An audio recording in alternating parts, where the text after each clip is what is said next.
मृत्युंजय जी, अब तो आपकी सरकार आ गई है। सबसे बड़े वादे हमेशा से बिहार में हम सुनते आए हैं, वो है सुशासन के, लॉ एंड ऑर्डर के।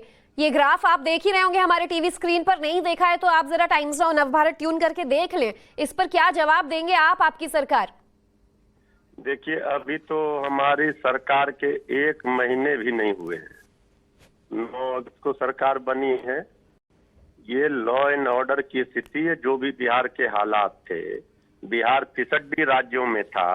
ये सारा देन किनका है? ये डबल इंजन की सरकार वाले, जो अभी बीजेपी सत्ता से, शासन से आउट हुई है, तो इनको अब जंगल राज दिख रहा है। और जब शासन में रहती है तो उस समय इनको कोई बुराई नहीं दिखती है।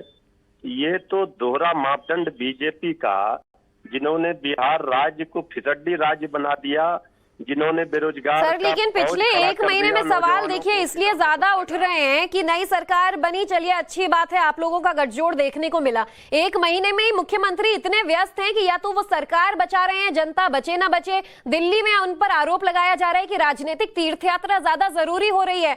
भले ही पुलिस वालों को मौत के घाट उतारा जा रहा हो, भले ही गार्ड्स को, आम जनता को दिन दहाड़े मर्डर कर दिया जा रहा हो, लेकिन विपक्ष एकजुट करना नीतीश कुमार के लिए इस वक्त ज्यादा जरूरी है। 20 लाख रोजगार देने की बात हुई, 10 लाख तो जो वादा था वो तो छोड़ दीजिए। सर, रोजगार तब देंगे जब लोग जिंदा बचेंगे ना। लगातार काम हो रहे हैं, यहाँ काम करना है। बीजेपी वाले जितने नेता प्रेस कॉन्फ्रेंस कर रहे हैं, उतनी संख्या में सीट भी नहीं ले पाएंगे। ये क्या बोलेंगे ना, 1 महीना नहीं हुआ सरकार बनने से, जंगल राज आ गया। और जब तक बीजेपी थी मंगल राज था। अच्छा, एक बात का आप जवाब दीजिए कि चलिए बीजेपी थी जब मंगल राज, आप कह रहे हैं कि डबल इंजन सरकार ने लॉ एंड ऑर्डर बिगाड़ा, अभी सवाल क्यों उठ रहा है? आप तब तो विपक्ष में रहे होंगे, तब से लेकर अब तक आरजेडी की तरफ से क्या कोई कदम उठाए गए? अब तो उप मुख्यमंत्री आपके हैं, मुख्यमंत्री आपके हैं। 1 महीने की इन वारदातों को देख लीजिए, पिछले 3-4 दिनों की वारदातों को देख लीजिए कि पुलिस वालों को धमकियां मिल रही हैं, उनको मौत के घाट उतारा जा रहा है। लॉ एंड ऑर्डर को लेकर, सुशासन को लेकर अब तो कुछ करेंगे आप लोगों को लग रहा है तो जनता के चेहरे पर खुशी है। जनता उम्मीद के साथ इस सरकार को देख रही है। उम्मीदों पर खरे उतरेंगे तेजस्वी यादव जी, नीतीश कुमार जी के साथ। लेकिन बीजेपी तो दुखी है, बेचैन तो होगी। आप लोग दुखी मत होइए, सरकार अपना काम करेगी, कानून अपना काम करेगा।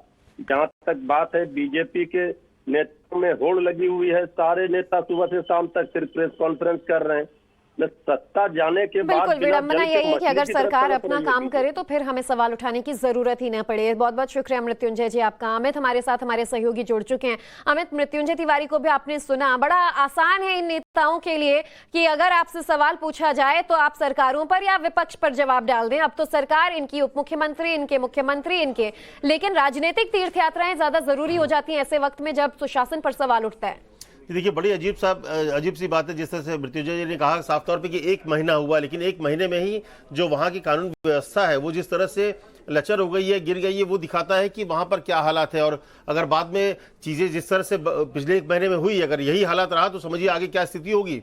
बहुत मुश्किल से बिहार उस दौर से निकला है बाहर। हम लोगों ने 2005 से पहले की स्थिति देखी है और 2005 के बाद धीरे धीरे चीजें बिगड़ी है, सुधरी है। और इसके पीछे एक बहुत बड़ी वजह नीतीश कुमार थे और इसीलिए उनको सुशासन बाबू कहा गया, क्योंकि उन्होंने एक सुशासन दिया। बिहार में वो स्थिति पैदा हुई कि लोग घर से बाहर निकल सकते थे, रात को निकल सकते थे, घर में नई गाड़ी खरीद सकते थे, नया बिजनेस कर सकते थे। इसकी बड़ी वजह नीतीश कुमार की सरकार थी। लेकिन जब पिछले बार से भी जब आरजेडी के साथ उनका गठबंधन हुआ, इसके बाद से लॉ एंड ऑर्डर की स्थिति बिगड़ी और एक बार फिर जो स्थिति है। और इसीलिए विपक्ष या यूं कहें कि बीजेपी आरोप लगा रही है, क्योंकि नीतीश कुमार यहां पर दरवाजे दरवाजे घूम रहे हैं, क्योंकि उनको 2024 में प्रधानमंत्री पद का उम्मीदवार बनना है। और वहां पर हालात यह है कि 24 घंटे में 4 हत्याएं हो रही है। ये दिखाता है कि एडमिनिस्ट्रेशन पर, वहां की जो पुलिस प्रशासन पर जो पकड़ थी वो पूरी कमजोर होती जा रही है। और यहां पर वो नीतीश कुमार अपना राजनीतिक भविष्य तलाश रहे हैं और इसका खामियाजा बिहार की जनता को उठाना पड़ रहा है। बिल्कुल अमित, जनता का भविष्य बचे ना बचे, लेकिन राजनीतिक भविष्य बन जाना चाहिए, यही एजेंडा इस वक्त यहाँ पर राजनेताओं का देखने को मिल रहा है। और बहुत बड़ी बात जो आपने भी कही कि बड़ी मुश्किल से जिस तरह से बिहार के हालात बदले थे, जंगल राज से राज्य निकला था, कहीं वापस उसी राज की तरफ ना लौट जाए। शुक्रिया अमित जानकारी के लिए। चलिए